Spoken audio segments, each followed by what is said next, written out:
সত্যি কি করতে যে আমি পাগলটাকে বিয়ে করলাম কে জানে। বাবা শুধুমাত্র টাকা পয়সা লোভেতে আমাকে এখানে বিয়ে দিয়েছে, আর এই টাকা পয়সা লোভের জন্য আজকে আমাকে এত বড় গর্তের মধ্যে পড়তে হলো।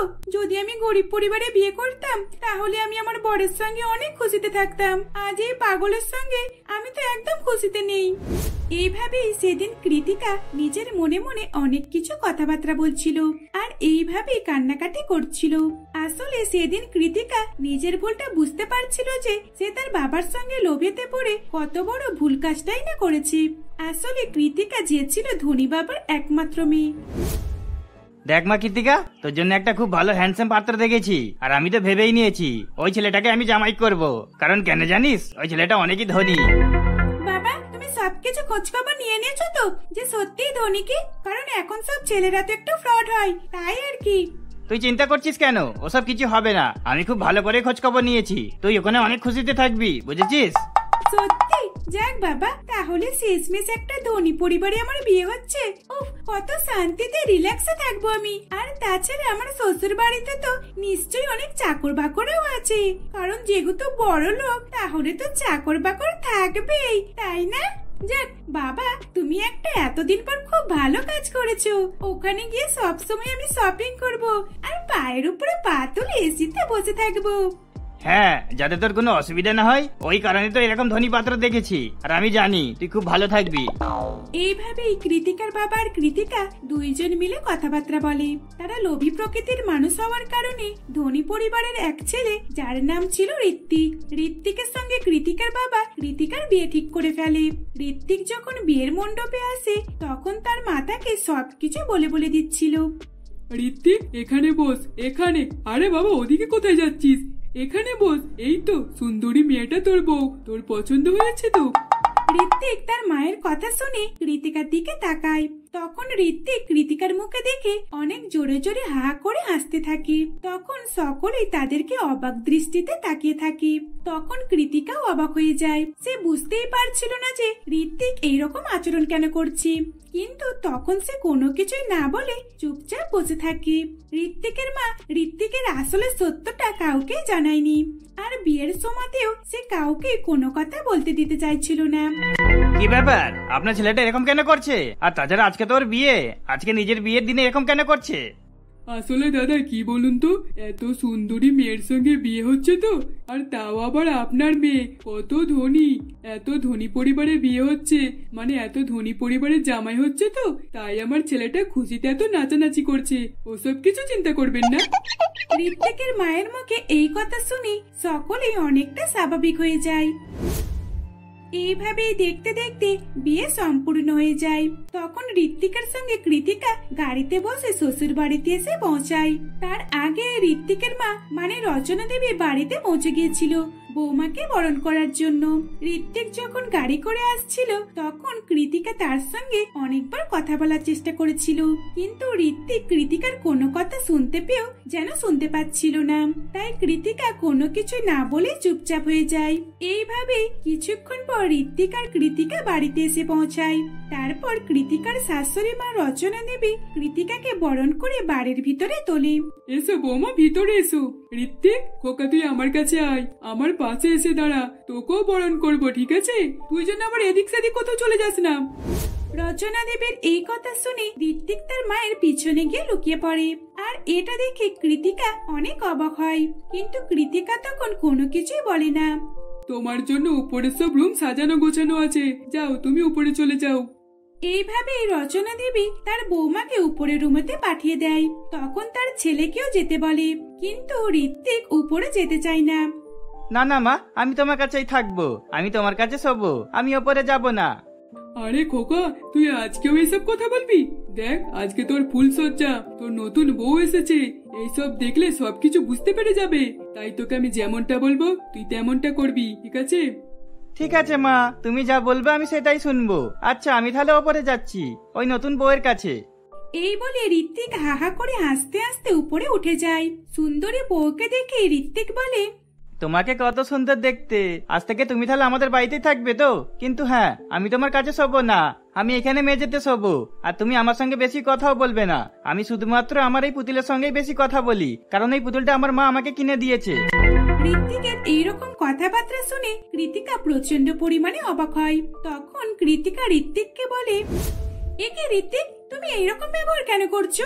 আমি তোমার বিয়ে করে নতুন বউ, আর তুমি আমার সঙ্গে না ঘুমিয়ে এই পুতুলের সঙ্গে ঘুমাবে? তুমি কি পাগল আছো নাকি? তুমি এইরকম ব্যবহার করো, এটা তো আমি আগে জানতাম না। আর তাছাড়া আমার বাবা তো সবকিছু খোঁজ খবর নিয়ে বিয়ে দিয়েছে। তোমার এইরকম কথা আমার বাবা আগে জানতো না নাকি? কে বাবা? তোমার আবার বাবা আছে নাকি? আচ্ছা ঠিক আছে, আমার পুতুল এখন ঘুম পেয়েছে, আমি আর পুতুল ঘুমিয়ে পড়বো, তুমিও ঘুমিয়ে পড়ো। এইভাবে ঋত্বিক তার পুতুলকে জড়িয়ে নিয়ে ঘুমিয়ে পড়ে। আর অন্যদিকে কৃতিকা এইসব দেখে রাগেতে তার বাবার উপরে খুব গজগজ করতে থাকে। বাবা, একবার আমি বাড়িতে যাই, তোমাকে আমি ছাড়বো না। তুমি আজ নিজের স্বার্থের জন্য আমাকে এই পরিবারে বিয়ে দিয়েছো, একটা পাগলের সঙ্গে বিয়ে দিয়েছো। দাঁড়াও, একবার আমাকে বাড়িতে যেতে দাও, তখন আমি বোঝাবো ঠেলা। আমি তো ভেবেছিলাম ধনী পরিবারের স্বামী অনেক ভালো, কিন্তু স্বামী যে এরকম পাগল এটা তো কখনোই ভাবিনি। হে ঈশ্বর, এখন আমি এই পাগল স্বামীকে নিয়ে কি করব? এইভাবে কৃতিকা মনে মনে অনেক রাগ অভিমান করতে থাকে এবং সেদিন আর তার কিছুই করার ছিল না, তাই সে চুপচাপ বিছানার উপর একাই ঘুমিয়ে পড়ে। এইভাবে দেখতে দেখতে সকাল হয়ে যায়। সকালবেলা কৃতিকা তার শাশুড়ি মাকে রেগে মেগে বলে, আপনি আপনার ছেলের এই কাণ্ডগুলো তো আগে বলেননি। আমার বাবা যদি জানতো যে আপনার ছেলে একটা পাগল, তাহলে এখানে কখনোই আমার বিয়ে দিত না। বৌমা, তোমার বাবা যখন আমাদের বাড়িতে এসেছিল তখনই হয়তো বুঝতে পেরে গিয়েছিল যে আমার ছেলেটার একটু মাথাটা গন্ডগোল আছে, কিন্তু তার সত্ত্বেও তোমার বাবা এখানেই তোমার বিয়ে ঠিক করে। কারণ কেন জানো? শুধুমাত্র টাকার লোভে, যাতে তুমি এই বাড়িতে এসে তোমার ইচ্ছে সব পূরণ করতে পারো আর শুধুমাত্র টাকা ওড়াতে পারো। তোমার বাবা অনেক লোভী। দেখুন, আপনি যদি আমাদের বাড়ি থেকে এইসব কথা বলতেন, তাহলে আমার বাবা তখনই হয়তো বিয়ে ক্যান্সেল করে দিত। আমার বাবা কখনই আপনার ছেলের এইসব ব্যবহার জানি না, আর আমিও তো জানি না, তাই আমিও এই বিয়ে করেছি। আমি যদি জানতাম তাহলে আমি কখনোই বিয়ে করতাম না। দেখো বৌমা, এখন আর কিছুই করার নেই। এখন তুমি এই বাড়ির বৌমা, তাই তোমাকে এই বাড়িতেই থাকতে হবে আমার পাগল ছেলের বউ হয়ে। তুমি যতই আফসোস করো না কেন, এখন তোমাকে সকলেই পাগল স্ত্রী হিসেবেই চিনবে। এইভাবেই রচনা দেবী তার বৌমার সঙ্গে কথাবার্তা বলে নিজের রুমে চলে যায়। তখন কৃতিকা সত্যি আর কিছু করার ছিল না। লোভের কারণে সে তার বাবার সাথে পড়ে অনেক বড় ভুল কাজ করে বসেছিল। এইভাবেই দেখতে দেখতে বেশ কিছুদিন কেটে যায়। কৃতিকা যখনই ঋত্বিকের সঙ্গে কথাবার্তা বলতে যেত, তখনই ঋত্বিক চুপ করে সরে যেত। ঋত্বিক তার সঙ্গে কোনো কথাই বলতো না। ঋত্বিক সব সময় বাড়ির এক কোণে বসে থাকতো আর মাঝে মাঝে পাগলের মতো আচরণ করত। অত ধনী হওয়ার সত্ত্বেও ছেঁড়া ছেঁড়া জামা কাপড় পরে ঘুরে বেড়াতো। আর একদিন হঠাৎ করে ঋত্বিক ছেঁড়া কাপড় পরে বাইরে চলে যায়। তখন তাকে খুঁজতে খুঁজতে কৃতিকাও তার পিছন পিছন বাইরে চলে যায়। রোডের ধারে যেতে না যেতেই কৃতিকার বাবা কৃতিকা এবং তার জামাইকে দেখতে পায়। কিরে কৃতিকা, তুই এখানে? আর এ কি জামাই, তোমার একই অবস্থা? তোমরা এখানে কি করছো? বাবা, তোমার জন্য আমাকে সারা জীবন পস্তাতে হবে। দেখো, তোমার কারণে কত বড় ভুল করে বসেছি। তুমি এটাও দেখলে না যে ছেলেটা ভালো কি খারাপ? তোমার চক্করে পড়ে আমি একটা পাগল ছেলেকে বিয়ে করেছি। তোমার জামাই প্রতিদিন এরকম বাইরেতে চলে আসে, আর খুঁজতে খুঁজতে আমাকেও বাইরেতে চলে আসতে হয়। আমাকে ক্ষমা করে দে মা, সত্যি লোভের কারণে আমি অনেক বড় ভুল করে ফেলেছি। আমার একমাত্র মেয়ের জীবন আমি নিজের হাতে ছিন্ন বিচ্ছিন্ন করে দিলাম। কৃতিকার মুখে এই কথা শুনে তখন কৃতিকার বাবা নিজের ভুল বুঝতে পারে আর তারপর কৃতিকার কাছে ক্ষমা চায়। সেদিন কৃতিকা তার স্বামী ঋত্বিককে নিয়ে বাড়িতে চলে যায়। হাজারো ডাক্তার দেখবার পর ঋত্বিক কোনো মতেই ঠিক হয় না, তাই বাবার এই লোভের কারণে মেয়েকে সারা জীবন পাগল স্বামীকে নিয়ে জীবনযাপন করতে হয়। কামিনী আর জবা তারা দুই যায় এদিক থেকে ওদিক যাচ্ছিল। আর কামিনীর হাতে ছিল একটা সুন্দর হার, আর জবার হাতে ছিল একটা সুন্দর ব্রেসলেট। একে অপরের সঙ্গে ধাক্কা লেগে তাদের হাত থেকে সেই দুটো জিনিস পড়ে যায়। তখন জবার হাতে কামিনীর দেওয়া ব্রেসলেটটা চলে আসে, আর কামিনীর হাতে জবার হারটা চলে আসে। আরে, এটা তো সেই ব্রেসলেটটা যেটা আমি তোকে কলেজে দিয়েছিলাম। আমি তো তোকে এই ব্রেসলেটটা ফ্রেন্ডশিপ ডেতে দিয়েছিলাম। তুই এখন এই ব্রেসলেটে সাবধানে রেখেছিস। আর এই হারটা তো আমি তোকে দিয়েছিলাম, তুই এখন এটা রেখে দিয়েছিস। যাক, দেখে তো খুব ভালো লাগলো। আসলে তারা ঠিকই বলছিল। জবা আর কামিনী তারা একে অপরের বেস্ট ফ্রেন্ড ছিল। তারা দুইজনে একসঙ্গে কলেজে পড়াশোনা করত। জবা ছিল একজন মধ্যবিত্ত পরিবারের মেয়ে, আর তার বান্ধবী কামিনী ছিল খুবই ধনী পরিবারের মেয়ে। কলেজে গেলেই জবাকে একটা কথা সকলে শোনাতো, ওই দেখ আবার ওই ধনী গরিব বান্ধবী এসে হাজির হয়েছে। এই জবাটা কামিনীকে ফাঁসিয়ে নিয়েছে শুধুমাত্র কামিনীর টাকা দেখে, যাতে কামিনীর সঙ্গে থেকে ভালো মন্দ খাবার খেতে পারে আর ওর থেকে টাকা হাঁটাতে পারে। কলেজের মেয়েরা অনেকেই জবাকে এইসব কথা বলে রাগাতো, কিন্তু জবা তাদের কোনো কথাতে পাত্তা দিত না, কারণ কামিনী তাকে সবসময় চুপ করে থাকতে বলতো। জবা, তুই ওদের কোনো কথাতে কান দিবি না, কারণ আমি তো জানি তুই আমার কেমন বান্ধবী, আর এটা সকলকে দেখবার বা প্রমাণ করার কোনো চেষ্টা করবি না। তুই আমার বান্ধবী আর বান্ধবীই থাকবি, কারোর কোনো কথা শুনে আমি তোকে ভুলে যাব না। এইভাবেই তারা দুই বান্ধবী কথাবার্তা বলে নিজেদের জায়গায় বসে পড়ে। তারা কলেজ লাইফে অনেকে সুন্দর দিন কাটাতো। এতটাই ভালো বান্ধবী ছিল যে একে অপরের সঙ্গে কথা না বলে থাকতে পারতো না, আর ঝগড়া তো তাদের মাঝখানে কখনই হতো না। আর এইভাবেই কিছুদিন কাটার পর কামিনী আর জবা যখন কলেজে যাচ্ছিল, তখনই কমলেশ আর যতীনের সঙ্গে তাদের আলাপ হয়। আর কলেজে আসার পথে তারা তাদের দুই ভাইয়ের সঙ্গে কথাবার্তা বলে। এইভাবেই দেখতে দেখতে বেশ কিছু মাস কাটে, আর তারপর তাদের দুই ভাইকে তারা দুই বান্ধবী পছন্দ করে নেয়। আর তারা দুই ভাইও তাদের মনের কথাটা দুই বান্ধবীকে বলে দেয়। আমরা বন্ধু থেকে এখন গার্লফ্রেন্ড বয়ফ্রেন্ড হয়ে গেছি। তোমরা ঠিক দুই ভাই আমাদের দুই বোনকে ফাঁসিয়ে নিয়েছো বলো? আমরা কোথায় ফাঁসালাম? তোমরাই তো দুই বান্ধবী আমাদের দুই ভাইকে ফাঁসিয়ে নিয়েছো। আচ্ছা, সব কথা বাদ দাও, তোমরা দুই বান্ধবী কবে বিয়েটা করছো সেটা বলো। বিয়ের কথাতে তো আমার ভয় লেগে যাচ্ছে, কারণ কামিনীর বন্ধু হওয়াতে আমাকে অনেক কথা শুনতে হয়, কারণ কামিনী তো অনেক ধনী, আর এই ধনী বান্ধবী করে আমি তো অনেক ভুল কাজ করেছি। এখন যদি আমি ধনী ছেলেদেরকে বিয়ে করি, তাহলে তো আমাকে সকলে আরো কথা শোনাবে। দেখো জবা, ওসব কথা ভাবলে চলবে না। মানুষ কি বলবে না বলবে ওসব কেন আমরা কান দিতে যাব? তুমি কবে বিয়েটা করবে বলো, আমি আর বেশি দেরি করতে চাই না। জবা, তুই চিন্তা করিস না, আমি কাকিমার কাকুকে বিয়ের জন্য রাজি করিয়ে নেব। তুই শুধু হ্যাঁ বলে দে। আমরা দুই বান্ধবী একই বাড়িতে গিয়ে অনেক খুশি থাকবো, দুইজন মিলে শপিং করতে যাব, ডিনারে যাব, আর এইভাবে সারা জীবন একসঙ্গে দিন কাটাবো। অনেক শান্তিতে থাকবো, কোনো ঝগড়া ঝামেলা হবে না। কামিনীর এই কথা শুনে তখন জবা রাজি হয়ে যায়। আর এইভাবেই দেখতে দেখতে বেশ কিছু মাসের মধ্যে কামিনীর সঙ্গে কমলেশের আর জবার সঙ্গে যতীনের বিয়ে হয়ে যায়। আর তারপর তারা দুই বান্ধবী দুই যা হয়ে একই বাড়িতে যায়। তখন তাদের শাশুড়ি মা বিলকিস দেবী তাদের বরণ করে বাড়ির ভিতরে তোলে। বৌমা, এসো ভিতরে এসো। দেখো, এখন তোমরা একসঙ্গে রয়েছো, তাই আমি তোমাদের দুইজনের জন্য এই নিচের দুখানা ঘর রেডি করে রেখেছি, যাতে উপরে তোমাদের উঠতে না হয়। আসলে কি বলো তো, উপরেও সবকিছু রয়েছে, কিন্তু উপর নিচু করতে গেলে তো একটু কষ্টের ব্যাপার, তাই না?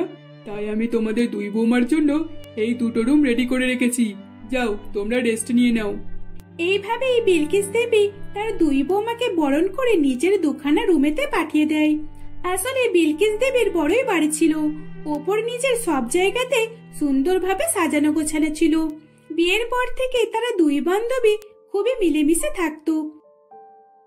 এইভাবেই তাদের বেশ কিছু মাস কাটে, কিন্তু হঠাৎই একদিন তাদের দুই ভাইয়ের অফিসে ঝগড়া হয়ে যায়। দাদা, তুই কিন্তু এটা একদমই ঠিক করলি না। দেখ, আমিও তো এই বিজনেসের ব্যাপারে সবকিছুই জানি। যেদিন থেকে মিটিং এ যাচ্ছিস সেদিন থেকে তো সব আইডিয়া তুই নিজেরই লাগাচ্ছিস, আর আমাকে তো কিছু মনেই করছিস না। তুই কি ভুলে গেছিস আমারও এই বিজনেসে অধিকার রয়েছে? দেখ ভাই, তোর আইডিয়া যদি লাগাতাম তাহলে আমাদের অনেক বড় লস হয়ে যেত, কোম্পানিটা পুরোপুরি ডুবে যেত, আর তখন আমরা কি করতাম? তাই আমাকে কিছু একটা বুদ্ধি বার করতে হলো। ঠিক আছে, তোর যে গেলে এতই বুদ্ধি, তাহলে তুই এই কোম্পানিটা চালা, আমি আর কিছুই করব না। আমি আমার দিকে কাজ করব, মানে এই কোম্পানিটা আমাদের দুই ভাইকে আলাদা করতে হবে, তোর অর্ধেক আর আমারও অর্ধেক, আর হ্যাঁ, এই বাড়িটাও। এইভাবেই কমলেশ আর যতীনের ঝগড়া হয়ে যায়। তখন যতীন কমলেশ দুই ভাই আলাদা হওয়ার সিদ্ধান্ত নিয়ে নেয়। এইভাবেই যতীনের কথা মতো যতীন তার বউকে নিয়ে আলাদা হয়ে যায়, আর কমলেশ কামিনীকে নিয়ে আলাদা হয়ে যায়। কমলেশ কামিনীকে নিয়ে কোথায় থাকবে এটাই তারা সিদ্ধান্ত নিচ্ছিল।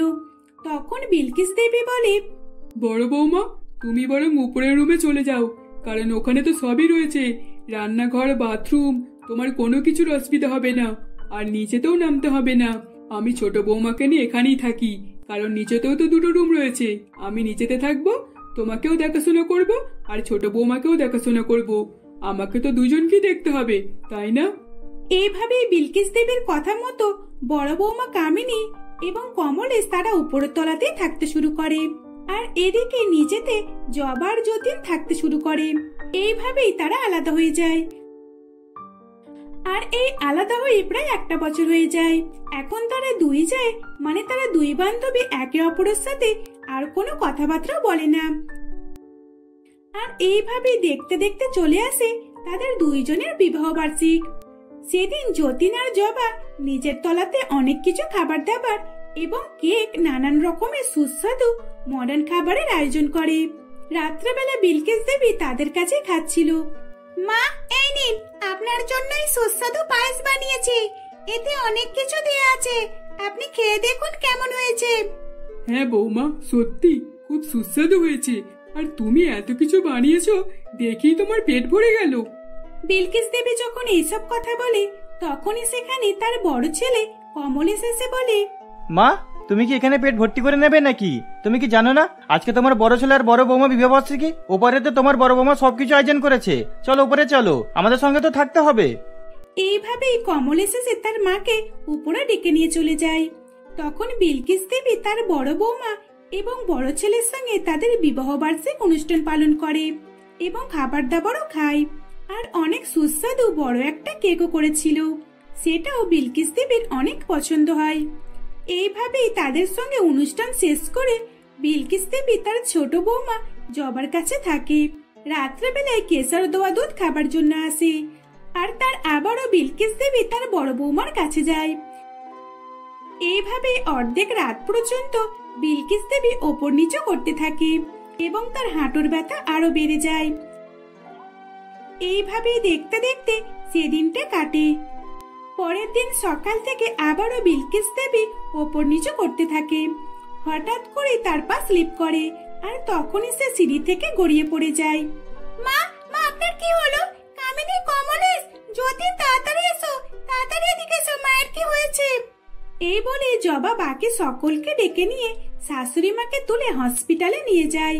সাথে সাথে তাকে এমার্জেন্সি রুমেতে ঢুকিয়ে নেয় এবং ডাক্তারবাবু তাদেরকে অনেক রাগারাগি করতে থাকে। তখন তারা দুই বৌমা তাদের নিজেদের ভুল বুঝতে পারে। মা, আমাকে ক্ষমা করে দিন। আমাদের দুই বন্ধুর, মানে দুই জায়ের কারণে আপনার এরকম অবস্থা। সত্যি আমাদের অনেক বড় ভুল হয়ে গেছে। আমরা এদের দুই ভাইয়ের জন্য আমরা দুই বান্ধবী আলাদা হয়ে গেলাম, আর আলাদা হবার সাথে সাথে মায়ের কষ্ট আরো বেড়ে গেল। এখন মায়ের এইসবের জন্য দায়ী আমরা চারজনে। সত্যি আমরা কত বড় অপরাধী। মা, আপনি আমাদের ক্ষমা করে দিন। এইভাবেই তারা নিজেরা নিজেদের ভুল বুঝতে পারে এবং তারা দুই ভাইও নিজেদের ভুল বুঝতে পেরে একে অপরের কাছে ক্ষমা চেয়ে নেয়। আর সেদিনের পর থেকে তারা দুই যায় কামিনী আর জবা শাশুড়ি মায়ের খুব ভালোভাবে সেবা যত্ন করতে থাকে। এইভাবেই দেখতে দেখতে আরো বেশ কিছুদিন কাটে। এই কিছুদিন বিলকিস দেবী অনেকটা সুস্থ অনুভব করে, আর এভাবেই তারা হাসি খুশিতে দিন কাটাতে থাকে।